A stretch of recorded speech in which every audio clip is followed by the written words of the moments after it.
Capítulo número 3. Diálogos de Platón.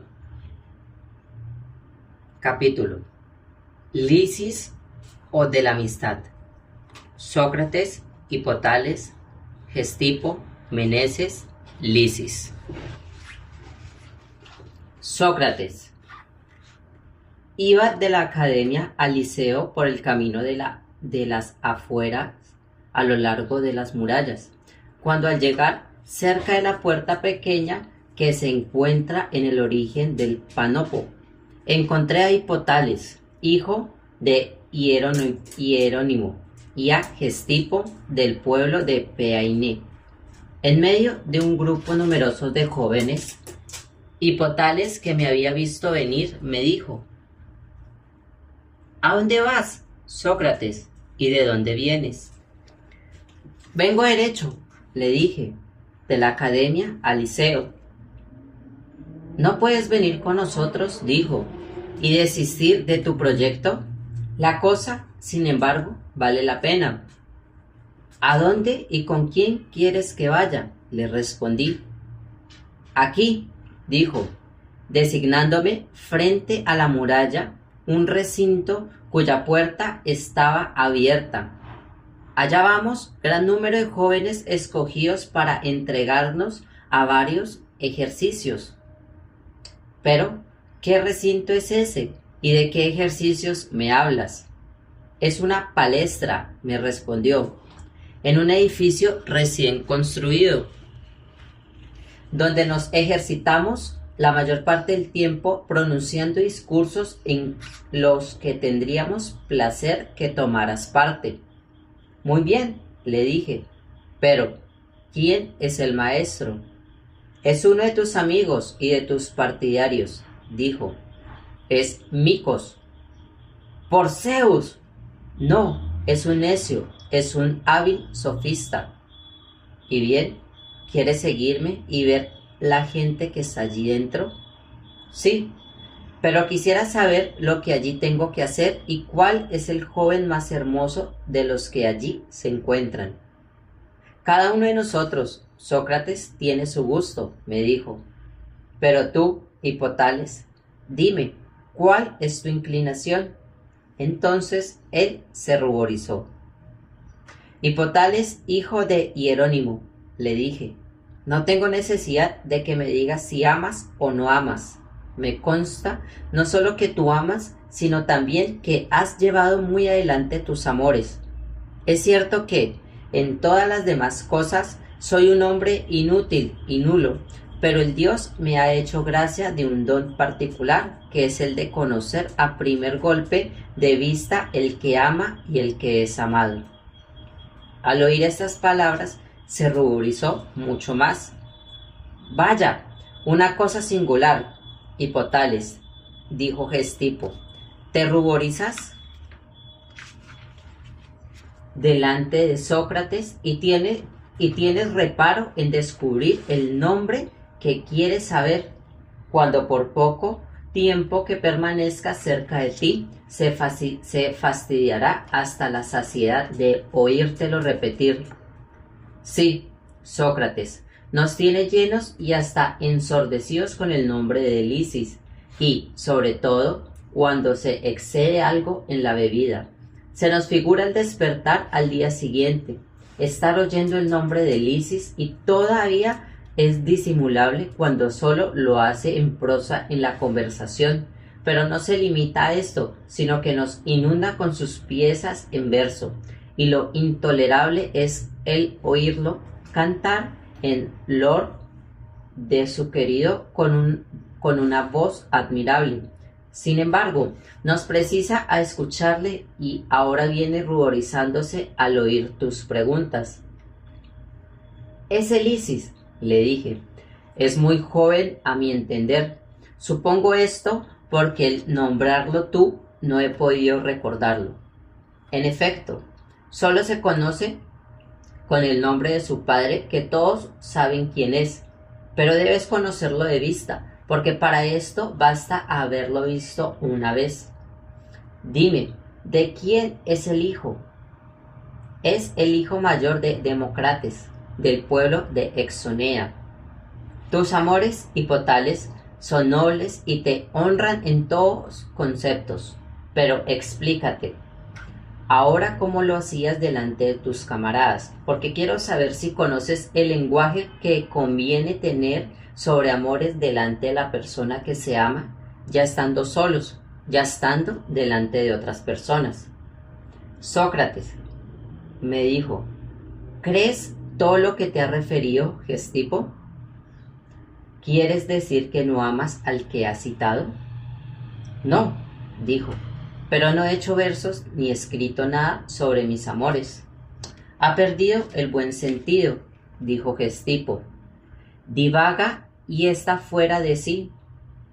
Hipotales, le dije, no tengo deseos de oír tus cánticos ni tus versos, si realmente los has compuesto para ese joven, pero sí querría saber el sentido en que están, para asegurarme de que tus disposiciones respecto a la persona amada. Gestipo te lo dirá mejor, respondió, porque debes saberlo perfectamente, pues, puesto que decide tener aturdidos ya los oídos con la historia de mis amores.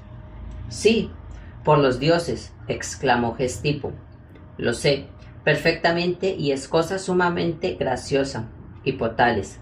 Es el amante más atento y más preocupado del mundo, y, sin embargo, nada dice de sus amores que otro joven no pueda decir, tan bien como él. Esto es muy singular. Él nos canta y nos repite todo lo que se repite, y se canta en la ciudad sobre Demócrates y sobre Lisis, abuelo suyo, y sobre todos sus antepasados, sus riquezas, sus corceles, sin número, sus victorias en Delfos, en el istmo, en Nemea, en la carrera de los carros y la carrera de caballos, y otras historias más viejas aún. Últimamente, Sócrates nos cantó una pieza sobre la hospitalidad que Heracles había merecido a uno de los abuelos de Lisis, pariente del mismo Heracles, y que había nacido de Zeus y de la hija del que fundó el barrio de Exonea. Leyendas referidas por todas las viejas que él rebusca, canta y nos obliga a que se las escuchemos. Hipotales, dije yo entonces, vaya una cosa singular, compones y cantas tus propios elogios antes de haber vencido. Pero Sócrates, no es para mí lo que compongo y lo que canto. Por lo menos, le respondí yo, tú no lo crees. ¿Qué quieres decir eso, Sócrates? Es, le dije, que si eres dichoso con tales amores, tus versos y tus cantos redundarán en honor tuyo, es decir, en alabanza del amante que haya tenido la forma de conseguir tan gran victoria. Pero si la persona que amas te abandona, cuantas más alabanzas le hayas prodigado, cuanto más hayas celebrado sus grandes y bellas cualidades, tanto más quedarás en ridículo, porque todo ello ha sido inútil. Un amante más prudente, querido mío, no celebra sus amores antes de haber conseguido la victoria, desconfiando del porvenir, tanto más cuanto que los jóvenes hermosos, cuando se les alaba y se les ensalza, se llena de presunción y de vanidad. ¿No piensas tú así? Sí, verdaderamente, dijo. Y cuantos más presuntuosos son, no son más difíciles de atraer. Es cierto. ¿Qué juicio formarás de un cazador que espante la caza, imposibilitándose así de escogerla? Es evidente que sería un loco. Sería muy mala política, en vez de atraer a la persona que se ama, espantarla con palabras y canciones. ¿Qué dices a esto? Que esa es mi opinión. Procura, pues, Hipotales, no exponerte a semejante desgracia con toda tu poesía. No creo que tengas por un buen poeta aquel que solo hubiera conseguido con sus versos perjudicarse a sí mismo. ¡No! ¡Por Zeus!, exclamó. Esa sería una gran locura. Por otra parte, Sócrates, yo estoy de acuerdo contigo en todo lo que has dicho, y si tienes algún otro consejo que darme, lo tomaré con gusto. ¿Cuál conviene a un hombre que se propone hablar y obrar para salir airoso en sus amores? Eso no es difícil, le respondí, pero si pudieras conseguir que tu querido Lisis conversara conmigo, Quizá podría darte un ejemplo de la clase de la conversación que deberías tener con él, en lugar de esas piezas y esos himnos que dicen que le diriges. Nada más fácil, no tienes más que entrar allí con Gestipo, sentarte y ponerte a conversar y cómo se celebra hoy la fiesta de Hermes. Y los jóvenes y los adultos se reúnen todos en ese sitio. No dejarás, Lisis, de acercarse a ti, sino Lisis está muy ligado con Gestipo por medio de su primo Meneses, que es su compañero favorito, y si de suyo no lo hace, Meneses lo llamará. Corriente, dije yo, y en el acto entré en la palestra con Gestipo, entrando todos los demás detrás de nosotros. Cuando llegamos la función había terminado y encontramos allí a los jóvenes que habían asistido al sacrificio, todos los trajes de fiesta y jugando con huesillos. Los más estaban entregados a sus juegos en el atrio exterior. Unos jugaban a pares y nones y en un rincón del cuarto del vestuario, con gran número de huesillos que sacaban de unos cestos. Y otros manteniéndose en pie alrededor de ellos. Hacían el papel de espectadores. Entre los primeros estaba Lisis, de pie, en medio de jóvenes de todas edades, con su corona en la cabeza, y dejaba ver en su semblante la belleza asociada a cierto aire de virtud. Nosotros fuimos a colocarnos frente a aquel punto, donde había algunos asientos, y nos pusimos a hablar unos con otros. Lisis, volviendo la cabeza, dirigía muchas veces sus miradas hacia nosotros y era evidente que deseaba aproximarse, pero por timidez no se atrevía a hacerlo. Solo cuando Meneses entró retozando desde el atrio al local donde nosotros estábamos, y viéndome a Gestipo y a mí, se aproximó para sentarse con nosotros. Lisis, conociendo su intención, lo siguió y se colocó a su lado, y los demás concurrieron igualmente.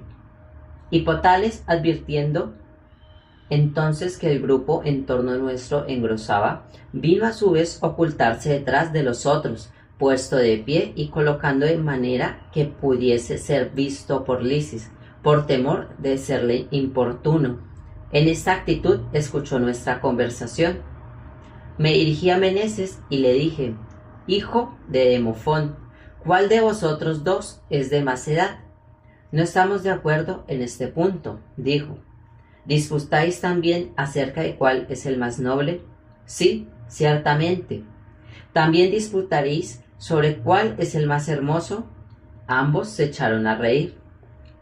No os preguntaré, repliqué yo, ¿cuál de los dos es más rico porque sois amigos? ¿No es así? Sí, dijeron ambos. Y entre amigos se dice que todos los bienes son comunes, de suerte que no hay ninguna diferencia entre vosotros, si realmente sois amigos, como decís. Acto continuo iba a preguntarle cuál era el más justo y el más sabio, pero llegó uno que obligó a Meneses a marcharse, so pretexto de que el maestro de la palestra lo llamaba, porque creo que estaba encargado de la vigilancia del sacrificio. Luego que se retiró Meneses, me dirigí a Lisis. Dime, Lisis, tu padre y tu madre te quieren mucho, ¿no es así? Mucho, me dijo. Por consiguiente, querrán hacerte lo más feliz del mundo. Puede ser otra cosa. ¿Y consideras dichoso al que es esclavo y no es libre de hacer lo que quiere? No, por Zeus, no es dichoso. Entonces tu padre y tu madre, si te aman verdaderamente y quieren tu felicidad, deben hacer los mayores esfuerzos para hacerte dichoso. Es claro. Te dejan, pues, hacer todo lo que quieres sin regañarte nunca ni impedirte obrar a tu capricho. Por Zeus, sucede todo lo contrario. Me impiden hacer muchas cosas, Sócrates. ¿Cómo así? ¿Quieren que seas dichoso y te impiden hacer tu voluntad? Dime, si quieres montar en uno de los carros de tu padre y tomar las riendas cuando hay alguna lucha, ¿te lo permitiría tu padre o te lo prohibiría? Ciertamente que me lo permitiría. ¿Y a quién lo encomienda? Hay un conductor que recibe por esto un salario de mi padre. ¿Qué dices? ¿Permite a un mercenario mejor que a ti hacer lo que quiere de los caballos y además le da un salario? ¿Por qué no? Dijo. ¿Pero qué se te permite conducir la yunta de mulas y castigarlas con el látigo cuando te acomode? ¿Cómo quieres que se me permita eso? ¿Entonces nadie puede castigarlas? Sí, verdaderamente, dijo. El mulatero lo puede hacer. ¿Es libre o esclavo? Esclavo. Tus padres, a lo que lo veo, hacen más caso de un esclavo que de ti, que eres su hijo, puesto que le confían con preferencia a ti lo que les pertenece y le permiten hacer lo que quieren en el acto mismo que te lo prohíben a ti. Pero dime aún, ¿te dejan en libertad de conducirte por ti mismo? ¿Cómo me lo habían de permitir? Pues, ¿quién te guía? Mi pedagogo, que ahí está, es esclavo, sí, y propiedad nuestra. Vaya una cosa singular, dije yo, ser libre y verse gobernado por un esclavo. ¿Qué hace tu pedagogo para gobernarte? Me lleva a casa del maestro, y tus maestros mandan sobre ti igualmente. Sí, y mucho. Vaya, un hombre rodeado de maestros y pedagogos, por la voluntad de su padre. Pero cuando vuelves a casa y estás cerca de tu madre, te deja esta hacer lo que quieres para que seas dichoso. Por ejemplo, te deja revolver la lana y tocar el telar mientras ella teje, o, antes bien, te prohíbe tocar la lanzadera del peine y los demás instrumentos de trabajo. Lisis, echándose a reír. Por Zeus, Sócrates, me dijo. No solo me lo prohíbe, sino que me pega en los dedos si llego a tocar. Por Heracles, exclamé yo, ¿has hecho alguna ofensa a tu padre o a tu madre? No, por Zeus, no lo he ofendido en nada, me respondió. Pues, ¿de dónde nace que te impidan ser dichoso y hacer lo que quieras, obligándote todos los instantes del día a ser obediente y, para decírtelo de una vez, a reducirte a la condición de no hacer nada por tu voluntad? Puesto que todas estas riquezas, ninguna está a tu disposición, como que todo el mundo las administra, excepto tú, y tu cuerpo mismo, a pesar de ser tan hermoso, no te presta ningún uso, toda vez que otro, distinto que tú, lo cuida y lo gobierna. En definitiva, tú, Lisis, ni haces ni diriges nada a tu voluntad. Respondió, porque aún no tengo la edad. Sócrates. Mira, hijo de Demócrates, que acaso la edad no sea la verdadera razón porque hay cosas tan importantes como las que hemos referido que a mi parecer tus padres te dejarán ejecutar sin reparar en tus pocos años. Por ejemplo, cuando quieran que se les lea o se les escriba alguna cosa, es seguro que serás tú el primero a quien se dirijan en casa, ¿no es así? Sí, respondió, y cuando escribes, ¿no eres libre de trazar esta letra, la primera, y aquella, la segunda, y leerlas enseguida en el mismo orden? Asimismo, cuando coges la lira, te impide tus padres aflojar o apretar las cuerdas, que no quieres puntear o tocar con el plectro. No. ¿Por qué razón te permiten una cosa y te prohíben otra, según hemos dicho? Sin duda, porque unas cosas las sé y otras no las sé. Bien, excelente, joven. Luego, no es la edad la que espera tu padre para permitirte hacer todas las cosas, porque el día que te crea más hábil que él, ese día te confiará todos sus bienes y hasta su persona. Así lo pienso, dijo. Bien, pero dime, ¿tu vecino no hará contigo lo mismo que tu padre y no crees que te entregará tu casa para gobernarla, más bien que para administrarla, el día en que crea más hábil que él? Creo que me la confiará. Y los atenienses, a su vez, ¿no te confiarán sus negocios en el momento en que crean más experimentado? Sí, ciertamente. Por Zeus, repuse yo, ¿qué haría el gran rey de Asia entre su hijo mayor y nosotros? ¿A quién confiaría el cuidado de dar sazón a los distintos platos de su mesa si le probásemos que nosotros somos más entendidos que su hijo en la preparación de condimentos? A nosotros, evidentemente. Más aún, nos permitiría que su hijo se mezclara en nada y a nosotros nos dejara obrar, aun cuando quisiéramos echar la sal a puñados. Sin duda alguna. Dime más, si su hijo tuviese malos ojos, ¿le permitiría tocarlos con sus manos, sabiendo que no entiende nada de medicina o se los impediría.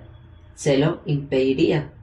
Pero si no tuviese a nosotros por buenos médicos, no nos dejaría orar aun cuando quisiéramos llenar de ceniza los ojos del Hijo, confiado en nuestra habilidad. Tienes razón, y no sucederá lo mismo en cuantas ocasiones parezcamos nosotros más hábiles que su Hijo. Necesariamente, Sócrates. Ya ves lo que sobre esto pasa, mi querido Lisis, en las cosas que nos hemos hecho hábiles. Se fía de nosotros todo el mundo, los helenos, los bárbaros, los hombres, las mujeres, y nadie nos impide obrar como mejor nos parezca. Y no solo nos gobernamos a nosotros mismos, sino que nos gobernamos a los demás y guardamos a la vez el uso y el provecho de todo lo que les pertenece. Pero en cosas en que no tenemos ninguna experiencia, nadie querrá dejar conducir a gusto nuestro. No habrá uno que no ponga obstáculos, y no solo los extraños, sino también nuestro padre, nuestra madre y cualquier otro pariente más próximo si se pudiese haberlo. Seremos esclavos de los demás, y de nuestros propios bienes no serán nuestros, puesto que no nos serán de ninguna utilidad. ¿Me concedes todo esto? Sí. Amaremos y seremos amados con relación a las cosas en que podamos ser de alguna utilidad. No, dijo. Así que es tu padre, no te amará respecto a las cosas en que le seas útil. Y lo mismo sucederá con todos los hombres, los unos respecto de los otros. Yo lo creo así. Si te haces hábil, querido mío, todo el mundo te amará, todo el mundo se unirá a ti por cariño, porque serás un hombre útil y bueno. Si no, no tendrás un amigo, ni tu padre, ni tu madre, ni tus parientes, ni ningún hombre te amarán. Y dime, ¿es posible ser orgulloso cuando no se sabe nada, Lisis? Eso no puede ser. ¿Y si tiene necesidad de un maestro, es prueba de que no sabes mucho? Sí. Por consiguiente, tú no eres orgulloso, puesto que no eres un sabio. No, por Zeus, respondió, no creo serlo. En este momento dirigí mi mirada a Hipotales y poco faltó para darle cara, porque vino a mi mente la idea de decirle, he aquí, Hipotales, como conviene hablar a la persona que se ama, he aquí como es bueno enseñarle modestia y humildad, en vez de corromperle como tú haces con tus adulaciones. Pero viéndole muy inquieto y muy turbado por nuestra conversación, recordé que se había puesto detrás de los demás para ocultarse de Lisis. Contuve pues mi lengua y guardé mis reflexiones. Meneses volvió y tomó asiento junto a Lisis. Entonces con su gracia infantil y sin darse cuenta, Meneses me dijo por lo bajo, Sócrates, repite ahora delante de Meneses todo lo que acabas de decirme. Tú mismo se lo dirás, Lisis, porque me has prestado mucha atención. Mucha, en efecto. Trata de recordar nuestra conversación para repetírsela, y si te ha olvidado algo, me lo preguntarás la primera vez que nos veamos. No dejaré de hacerlo, Sócrates, y vive persuadido de ello, pero pregunta por lo menos a Meneses sobre cualquier otro objeto porque querría no dejar de escucharte hasta la hora de volver a casa. Corriente, puesto que lo exiges, pero es preciso que estés dispuesto a venir en mi auxilio. Si Meneses me haces objeciones porque ya sabes que es un gran disputador, sí, por Zeus, es muy disputador, y por eso mismo deseo que hables con él, para que sea yo materia de risa, ¿no es así? No, por Zeus, sino para que le escarmientes. La cosa no es tan fácil, porque Meneses es un hombre terrible, es un verdadero discípulo de Gestipo, y el mismo Gestipo no ves que está cerca de ti. No hagas caso de nada y razona con Meneses, yo te lo suplico, razonemos también, yo lo quiero.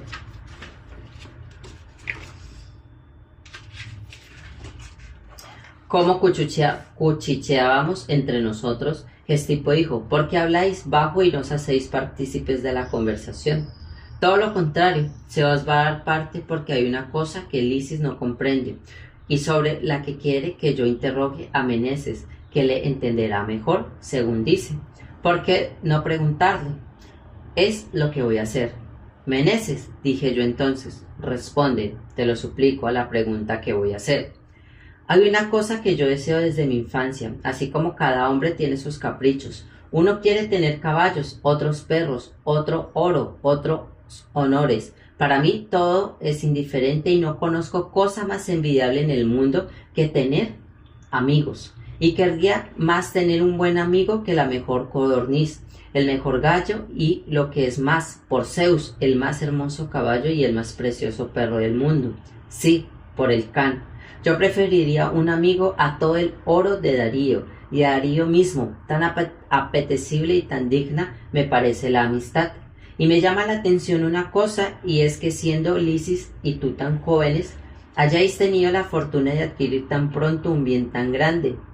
Tú, Meneses, inspirado a Lisis, un efecto tan vivo y tan precoz. Y tú, Lisis, que a tu vez has sabido conquistar a Meneses con respecto a mí. Estoy tan distante de tal fortuna que ni sé cómo un hombre se hace amigo del otro hombre. Aquí tienes la razón, porque te lo pregunto y te lo pregunto a ti, que tienes que saberlo. Dime, pues, Meneses, cuando un hombre ama a otro, ¿cuál de los dos se hace amigo del otro? ¿El que ama se hace amigo de la persona amada, o la persona amada se hace amigo del que ama? ¿O no hay entre ellos ninguna diferencia? Ninguna a mis ojos, respondió. ¿Qué quieres decir con eso? Ambos son amigos cuando solo el uno de ellos ama al otro. Sí, a mi parecer. Pero no puede suceder que el hombre que ama a otro no sea correspondido. Verdaderamente sí. Y asimismo que sea aborrecido, como se cuenta de aquellos amantes que se creen aborrecidos por las personas que aman. Entre los más apasionados, ¿cuántos hay que no se creen correspondidos y cuántos que se creen aborrecidos por esos mismos? ¿No es verdad? Dime. Es muy cierto, dijo. En este caso, el uno ama al otro y el otro es amado. Sí, y bien, ¿cuál de los dos es el amigo? ¿Es el hombre que ama al otro, sea o no correspondido? Y si cabe aborrecido, ¿es hombre que es amado? O bien, no es ni el uno ni el otro, puesto que no se ama ambos recíprocamente. Ni el uno ni el otro, a mi parecer. Pero entonces sentamos una opinión diametralmente opuesta a la precedente, porque después de haber sostenido que si uno de los dos amase al otro, ambos eran amigos, decimos ahora no hay amigos allí donde la amistad no es recíproca. En efecto, estamos a punto de contradecirnos. Así, aquel que no corresponde o no paga amistad con amistad no es amigo de la persona que le ama. Así parece. Por consiguiente, no son amigos de los caballos aquellos que no se ven correspondidos por los caballos, como no son los de las codornices, ni de los perros, ni del vino, ni de la gimnasia, ni tampoco de la sabiduría, a menos que la sabiduría no les corresponda con su amor. Y así, aunque cada uno de ellos ame todas estas cosas, no por eso es su amigo. Pero entonces falta a la verdad el poeta que ha dicho: dichoso aquel que tiene por amigos sus hijos, caballos ligeros para las carreras, perros para la caza y un hospedaje en países lejanos. No me parece que sea equivocada. Es decir, que tú tienes por verdadero lo que dice. Sí, en este caso, Meneses, el que es amado es el amigo del que ama, sea que le corresponda o sea que le aborrezca, como los niños que no advierten ningún género de afección y, si cabe, aborrecen a sus padres cuando se les corrige y que en ningún momento están más predispuestos en contra de estos cuando les manifiestan estos mismos mayor cariño. Esa es también mi opinión. Luego, el amigo no es aquel que ama, sino que es amado. Por este principio es enemigo aquel que aborrece y no aquel que es aborrecido. Así parece. En concepto, muchos son amados por sus enemigos y aborrecidos por sus amigos, puesto que el amigo es aquel que es amado y no aquel que ama. Pero parece increíble, Meneses, o más bien imposible, que uno sea amigo de su enemigo y el enemigo de su amigo. Eso es cierto, Sócrates. Si esto es imposible, el que ama es naturalmente amigo del que es amado. Así parece. Y el que aborrece es enemigo de del que es aborrecido, necesariamente. Henos aquí otra vez con la opinión que manifestamos antes, que muchos son amigos de los que no son sus amigos, y muchas veces de sus enemigos son amigos de los que son sus amigos. Discúlpenme. Y muchas veces de sus enemigos cuando aman a quien no los ama y los aborrece. Además, muchas veces somos enemigos de gentes que no son enemigos nuestros y que quizás son nuestros amigos, como cuando aborrecemos a quien no nos aborrece y quizás nos ama. Eso es probable. Si el amigo no es el que ama, ni es el que es amado, ni tampoco el hombre que a la vez ama y es amado, ¿qué es lo que deberíamos deducir de aquí? ¿Existen entre los hombres otras relaciones de las que pueda deducirse la amistad? Yo, Sócrates, no veo ninguna. Quizá, Meneses, al comenzar nuestra indagación, tomamos mal camino.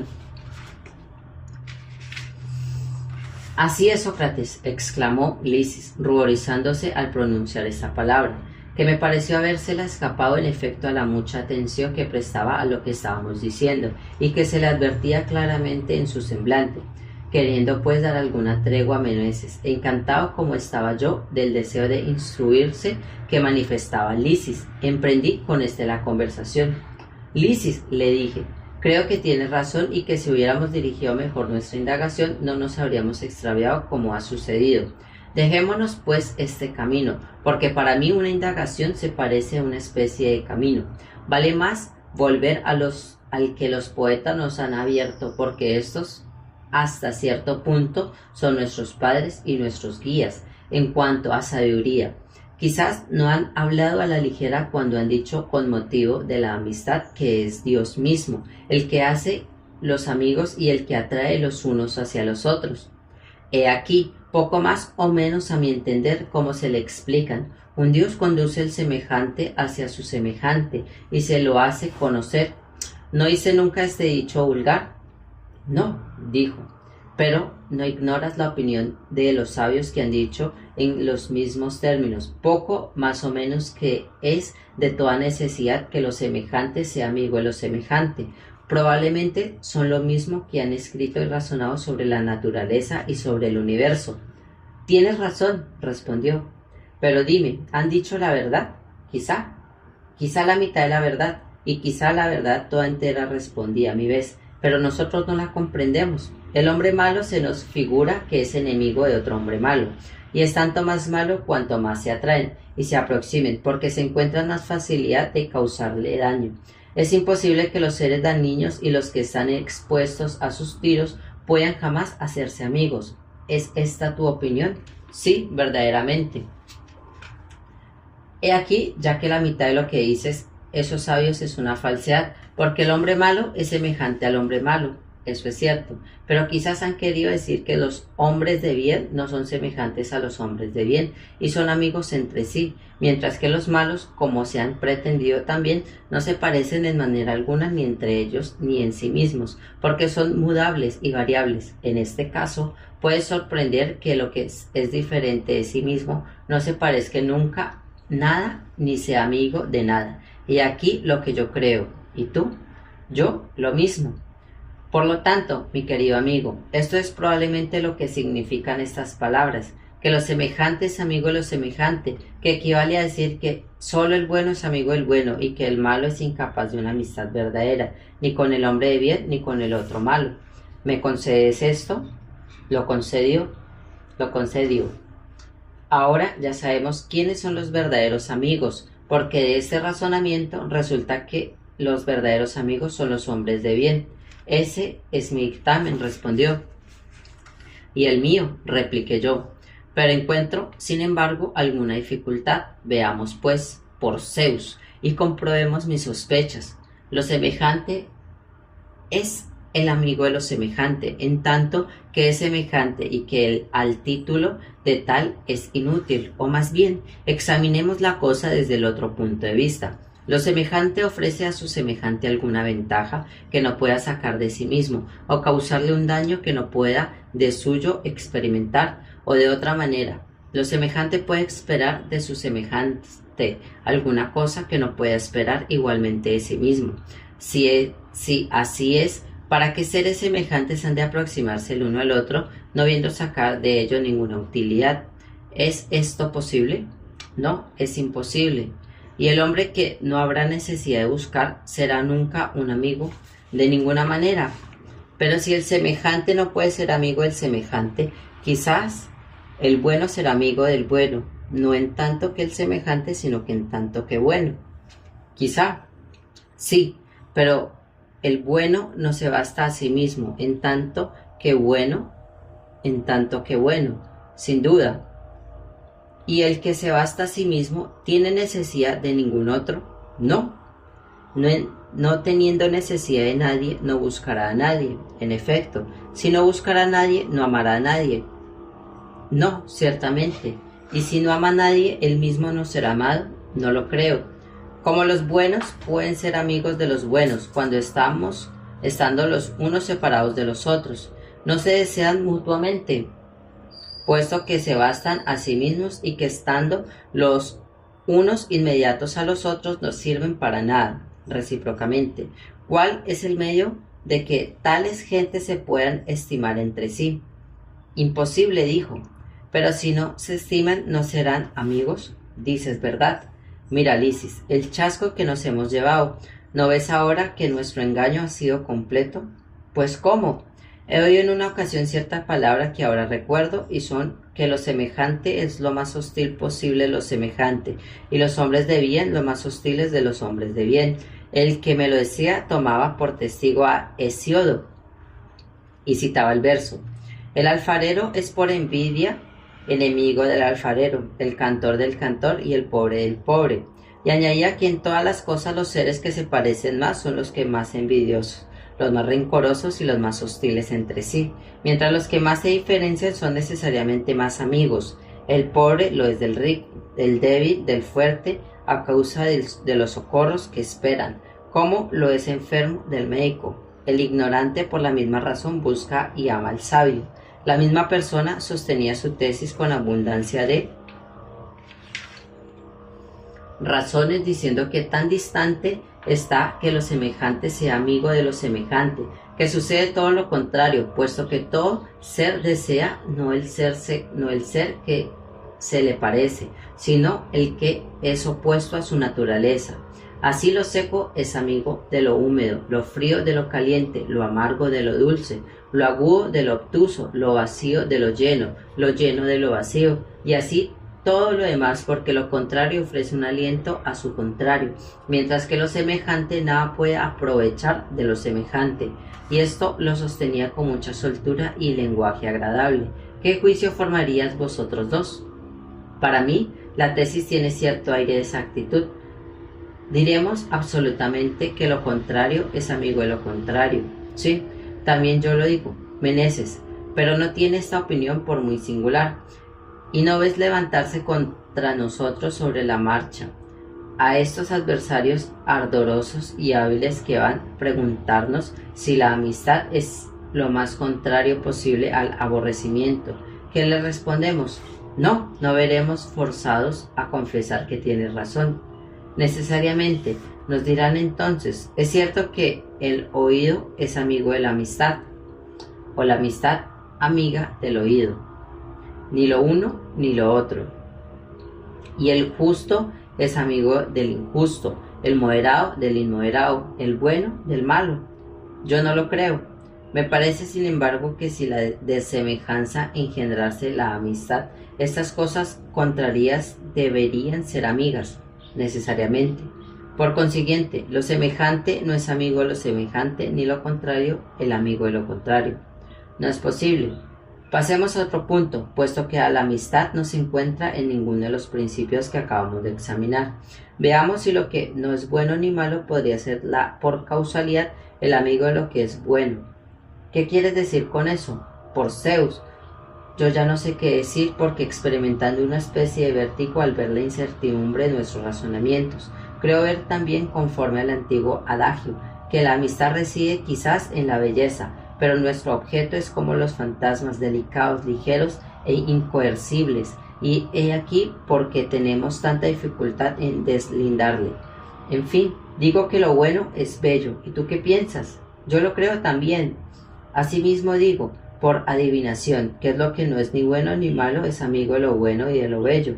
Escucha ahora sobre el fondo mis conjeturas. Me parece que existen tres géneros: lo bueno de una parte, después lo malo y por último lo que no es ni bueno ni malo. ¿Qué te parece? Estoy conforme. Igualmente me parece, después de nuestras precedentes indagaciones, que lo bueno no puede ser amigo de lo bueno, ni lo malo de lo malo, ni lo bueno de lo malo resta. Puesto para que la amistad sea posible entre dos géneros, que lo que no es ni bueno ni malo sea amigo de lo bueno o de una cosa que se le aproxime, porque con respecto a lo malo no puede nunca excitar la amistad. Eso es cierto. Lo semejante, como ya lo hemos dicho, no puede ser tampoco el amigo de lo semejante. ¿No es así? Sí. Y lo que no es ni bueno ni malo no amará lo que se le parece bueno. Necesariamente, a mi parecer, luego lo que no es ni bueno ni malo no puede amar más que lo que no es posible. Veamos ahora, mis queridos amigos, dije yo, si este razonamiento nos conduce al término que deseamos, fijémonos, por ejemplo, el cuerpo cuando está sano, no tiene ninguna necesidad de medicina porque se basta a sí mismo, y el hombre sano jamás amará al médico sino en razón de su salud. ¿No es así? Jamás. Yo creo que él es el enfermo el que ama al médico a causa de la enfermedad, sin duda, pero la enfermedad es un mal, mientras que la medicina es un bien muy útil. Sí, en cuanto al cuerpo como cuerpo no es ni bueno ni malo, ¿no? Y a causa de la enfermedad, el cuerpo está obligado a buscar y amar la medicina, evidentemente. Luego, lo que no es ni malo ni bueno es amigo de lo que es bueno, a causa de la presencia del mal. Así me lo parece.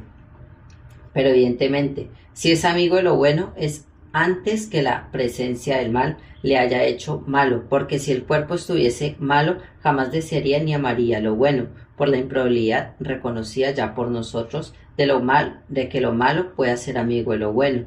En efecto, eso es imposible. Fijad bien la atención en la que voy a decir. Digo que ciertas cosas son las mismas que lo que se encuentran en ellas, y otras cosas no. Por ejemplo, si se quiere teñir de este o de aquel color un objeto cualquiera, digo que el color se encontrará con el objeto, ciertamente, pero en este caso el objeto colorado será el mismo en cuanto al color que lo que esté en sí mismo. No te entiendo, dijo. Veamos, le respondí. Otra explicación. Si se tiñese de albayalbe, tus cabellos, naturalmente rubios, serían blancos en realidad o en apariencia. En apariencia.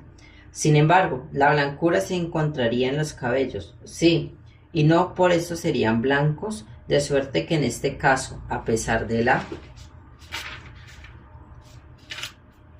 blancura que se encuentran en ellos, tus cabellos no son ni blancos ni negros. Eso es cierto, pero, amigo mío, cuando la vejez les haya hecho tomar este mismo color, no será de hecho semejante a lo que se encontrará en ellos, es decir, verdaderamente blancos por la presencia de la blancura. No puede ser de otra manera. He aquí ahora la cuestión que te propongo. Cuando una cosa se encuentra con otra, se hace la misma que esta otra. Sucede esto cuando se une de una cierta manera y no cuando se la une de una manera diferente. Esto ya lo entiendo mejor, dijo.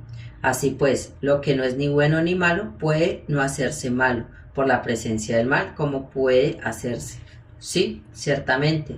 Por consiguiente, cuando a pesar de la presencia del mal, lo que no es malo ni bueno no se hace malo, porque la presencia misma del mal se hace desear el bien. Pero si se ha hecho malo, la presencia del mal igualmente le separa a la vez del deseo, del amor, del bien, puesto que en este caso ya no es el ser que no es ni bueno ni malo, sino que es un ser malo incapaz de amar el bien.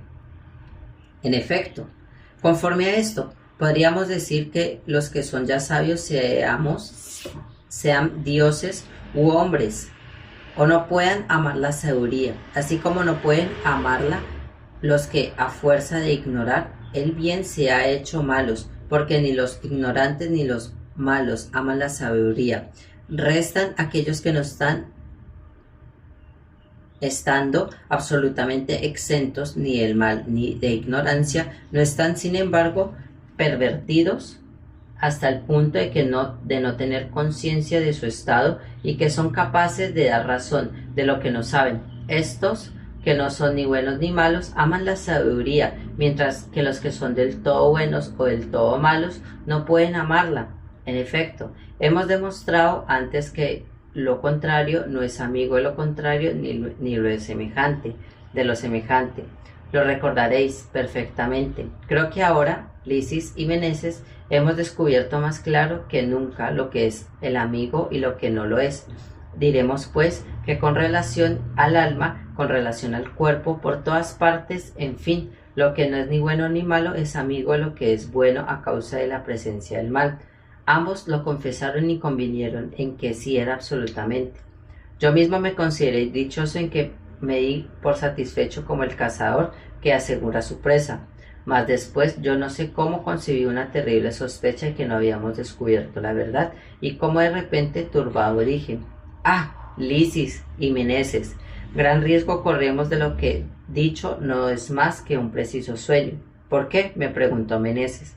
«Me temo», le respondí, «que no hemos llevado chasco en nuestros discursos sobre la amistad, como sucede de los charlatanes».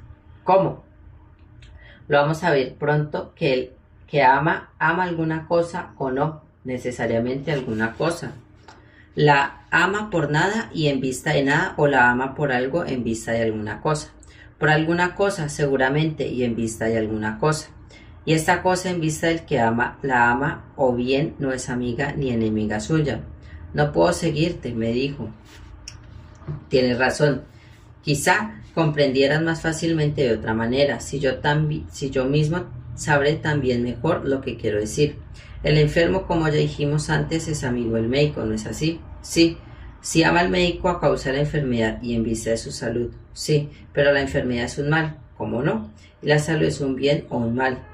«O no es ni lo uno ni lo otro». «Un bien», dijo. «Ya hemos dicho, me parece, que el cuerpo, que no es ni bueno ni malo, en sí ama la medicina a causa de la enfermedad, es decir, a causa de un mal, mientras que la medicina es un bien, y además se ama la medicina en vista de la salud, y la salud es un bien, ¿no es así?». «Sí». «La salud es amiga o enemiga». «Amiga». «Y la enfermedad es enemiga». «De hecho lo es». «Luego lo que, si no es ni bueno ni malo, ama lo que es bueno a causa de lo que es malo, y en vista de lo que es bueno, me parece. El que ama, por consiguiente, ama lo que es amigo a causa de lo que es enemigo. Así parece.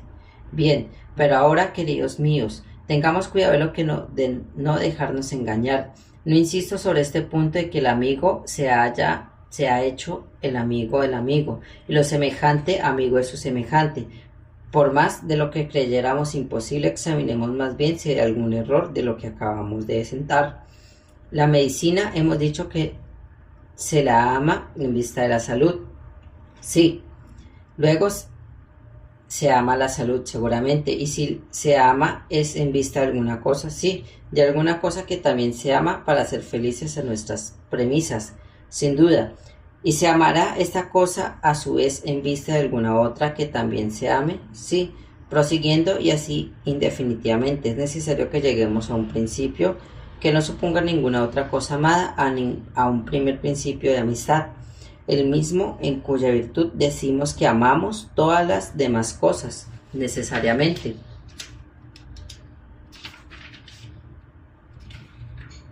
Digo ahora que es preciso tener presente que todas las demás cosas que nosotros amamos en vista de esta primera no nos cause ilusión, porque no son más que imágenes, mientras que ese primer principio es el único y primer bien, a decir verdad, que nosotros amamos.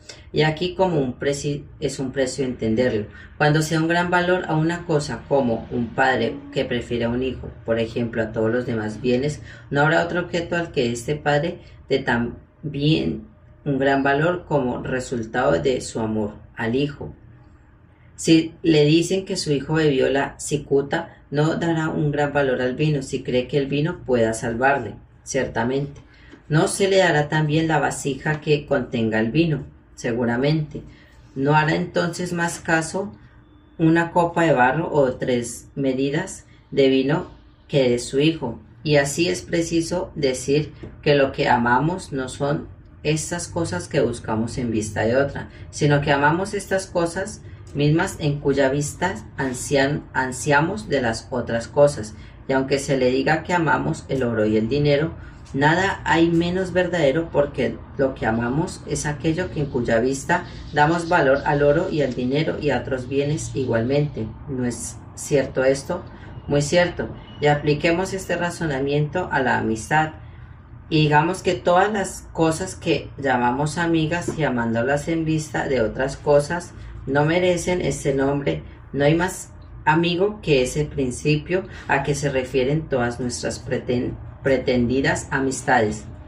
Bien, puede suceder que así sea. Por consiguiente, el amigo verdadero jamás es amado en vista de otro amigo. Eso es cierto. He aquí lo que resulta probado: el amigo no es amado ni en vista de otro amigo. Pero ¿no amamos lo bueno? Me parece que sí. Lo bueno es amado a causa de lo malo. Sí, por ejemplo, de nuestros 3 géneros: lo bueno, lo malo y lo que no es bueno ni malo. No quédense más que 2, y el tercero, el mal, llegase a desaparecer y no atacase ni al cuerpo, ni al alma, ni a ninguna de estas cosas que hemos llamado, ni buenas ni malas. No es cierto que lo bueno no nos serviría de nada, y que se nos haría inútil, no existiendo nada que nos perjudicase ninguna necesidad. Tendríamos del socorro de lo bueno. En este concepto sería del todo evidente que a causa del mal únicamente es como nosotros buscaríamos el bien, y que no le amaríamos sino como remedio del mal, siendo el mal nuestra enfermedad, porque cuando no existe el mal no hay necesidad de remedios. Digo, pues, que lo bueno es de tal naturaleza que nosotros, que estamos entre el bien y el mal, no podemos amarle sino a causa del mal, y en que sí mismo no es de ninguna utilidad. Me parece bien que así sea. Por lo tanto, este amigo al que se refiere todas nuestras pretendas amistades por las cosas que amamos en vista de otra, en nada se parece a estas cosas. A estas las llamaremos amigas en vista de otras cosas amigas. Pero el amigo verdadero es de naturaleza del todo opuesta. No existe en efecto, como ya dijimos, sino una relación a lo que es enemigo nuestro. Si este enemigo llegara a desaparecer, el amigo igualmente cesaría de existir para nosotros. Yo no lo creo, por lo menos de la manera que ahora lo cuentas. Por Zeus, dije yo, si destruyera el mal no habría hambre ni sed ningún otro de estos apetitos. O más bien, aun cuando los hombres y animales fuesen distintos, que como son hoy en día, la sed no existiría sin ser dañosa. O bien, ¿crees que tú que la sed, el hambre y los demás apetitos quedarían los mismos, no extendiendo el mal? Quizá es ridículo hablar de lo que sucedería en semejante caso, ni quien puede saberlo, pero lo seguro es que en el estado actual la sed unas veces es un bien, otras un mal para el que la satisface. ¿No es así? En efecto. Luego el hombre que tiene la sed o que satisface a cualquier otro deseo, unas veces se encuentran bien, otras mal, y otras ni bien ni mal. Sí, verdaderamente. Y si el mal desaparece, dime, lo que no es naturalmente un mal debería desaparecer con él, ¿no? Luego los deseos que no son ni buenos ni malos subsistirían en la ausencia del mal. Así me parece. Pero lo que desea y lo que él ama puede no amar el objeto de sus deseos y de su amor. Yo no lo creo. Habría por lo tanto amistades posibles suponiendo todos los males destruidos. Sí, si el mal dijese origen a la amistad, una vez destruido el mal, la amistad no podría existir, porque cuando la naturaleza es imposible que el efecto subsista. No estamos acordes en que el que ama debe amar a causa de alguna cosa, y no hemos dado por sentado que lo que en sí no es ni bueno ni malo debe amar lo bueno a causa del mal. Sí, con lo expuesto creo que haber encontrado otra razón de amar y de ser amado. Me parece bien. Pero en verdad, el deseo será la causa de la amistad. El que desea ama el objeto de su deseo por todo el tiempo que lo desea. En este caso, todo lo que hemos dicho sobre la amistad no es más que un discurso de fantasía, como si fuera un largo poema. Podría suceder que así fuera. En efecto, el que desea, dime, no desea aquello que tiene necesidad, sin duda. El que tiene necesidad ama aquello que no tiene necesidad, sí. Y el que tiene necesidad no es porque le falta aquello que necesita, sí. Me parece, por consiguiente, que lo conveniente debe ser el objeto del amor, de la amistad y el deseo que decís a esto. Meneses y Lisis, ambos convinieron con ello. Si los dos sois amigos el uno del otro, es porque existe entre vosotros una conveniencia natural. Si muy grandes, dijeron ambos, por lo tanto, mis queridos jóvenes, si alguno desea o ama al otro, jamás podría ni desearle, ni amarle, ni buscarle, sino encontrarse entre él y el objeto de su amor alguna conveniencia o afinidad del alma, de carácter o de exterioridad. Es cierto, dijo Meneses. Lisis guardó silencio. Amar lo que nos conviene naturalmente nos parece cosa necesaria. Sí. Y es también una necesidad el ser amado por aquel que verdaderamente y sinceramente se ama. Lisis y Meneses apenas hicieron signo de asentimiento, pero Hipotales, lleno de gozo, mudaba cada instante de color. Queriendo yo oponer en claro esta opinión, dije entonces: si lo conveniente difiere de lo semejante, me parece, Lisis y Meneses, que lo hemos encontrado la última palabra de la amistad. Pero si lo conveniente y lo semejante resulta ser una misma cosa, no nos será fácil sustraer la objeción propuesta ya, de que lo semejante es inútil a lo semejante a causa de su misma identidad, y por otra parte sostener que nuestro propio discurso, que absurdo por consiguiendo que lo conveniente y lo semejante son diferentes entre sí. Sí, lo queremos. Diremos también que lo bueno conviene a todo y que lo malo no conviene a nada. O bien es preciso decir que lo bueno conviene a lo bueno, lo malo a lo malo, y lo que no es ni bueno ni malo en sí a lo que no es ni bueno ni malo.